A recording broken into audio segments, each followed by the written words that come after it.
jsem jí půjčil deštník, aby víc už nepromokla.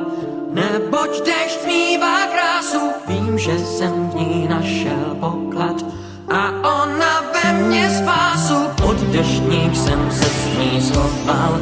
Abych ji viděl zblízka, v duchu jsem však uvažoval. Dali se něčím získat, bylo mi s ní neskutečně. Líp nežli každý víkend, přál jsem si, ať prší věčně.